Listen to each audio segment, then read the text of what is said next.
The executive director, Development of Educational Action Network says government needs to redesign and change school curriculum from knowledge-based to skill-based to combat unemployment in the country. He made the call in Abuja in an interview with the news agency of Nigeria, NAN, on the sidelines of a stakeholders roundtable on environmental safety. He explained that in some countries, students are not scored based on knowledge but on technical and practical competence. Our major objective in terms of educational policy drive is to see how we can support the development of skill-based learning activities as a way of the knowledge-based, educational learning system that we promote in Nigeria. And the essence is to be able to bridge the widening gap in terms of skill shortage that we have within the society, which has, in other way, promoted a large number of unemployed youth that we have in our, society. So, yeah, the global system today is shifting towards green economy and green skill. And the issue is simple. We don't have an educational architecture that helps people uh, develop self-initiatives or self-ability to solve problems. We are basically people of academic, learned individuals, vast inability to read, write, but not competent when it comes to skill-based engagement. And that's where the problem lies. The world is not looking for people who only can read and write.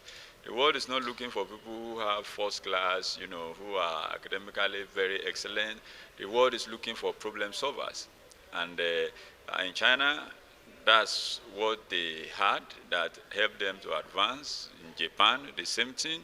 Even in smaller countries, Indonesia, even Finland, and other parts, who focus on building skill-based educational architecture. Even in Finland, for instance, they stopped school examination very long ago. Their mode of assessment of students is no longer based on how academically sound they are, but how technically competent they are at problem solving and social engagement. So these are some of the things we saw, and then bringing every of this to the context of climate change.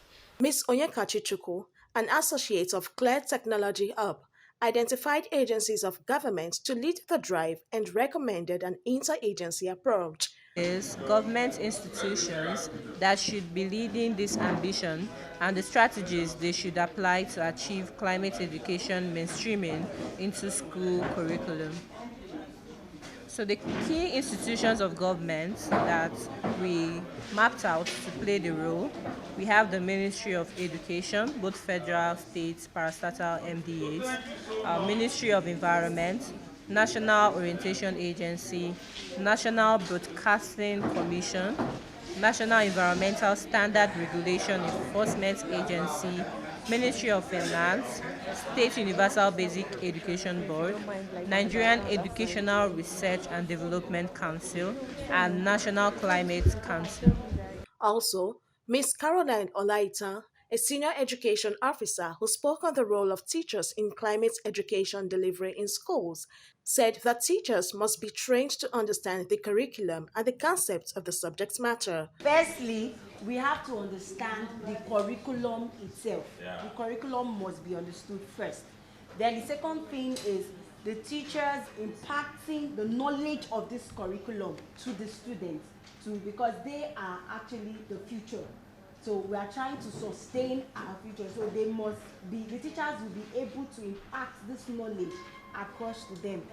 For her part, a senior program officer at Sidane said that for Nigeria to join the Committee of Nations already making progress on climate education, a clear strategy has to be put in place.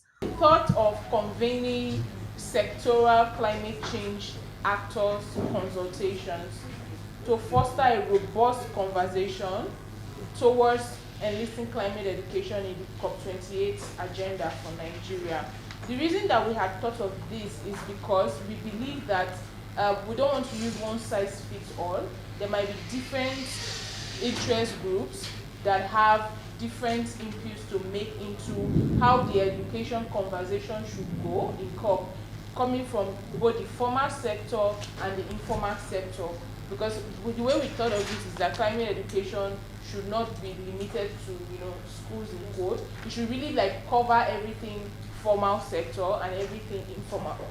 Also, the Bureau Chief of Enviro News said that members of the National Assembly have a key role to play in mainstreaming climate change into the curriculum to engineer behavioral change. For us to actually achieve some of these climate actions we are canvassing for, there's need for the National Assembly or for our lawmakers to actually carry their oversight roles to ensure, because now you say, okay, maybe we've gone to COP or maybe we've made a particular maybe law, and then nobody's keeping testing for the Ministry of Environment, for example, or education, and then nobody's keeping to what they have promised or what they have said. Now, who is going to ensure that, like Mike said, who is going to ensure that they carry out what has been written down in form of pledges or in form of action points? So we believe that the National Assembly must play a key role in ensuring that whatever law has been enacted must be enforced. Otherwise, we just keep discussing, we keep making more laws, and we'll see action. Of course,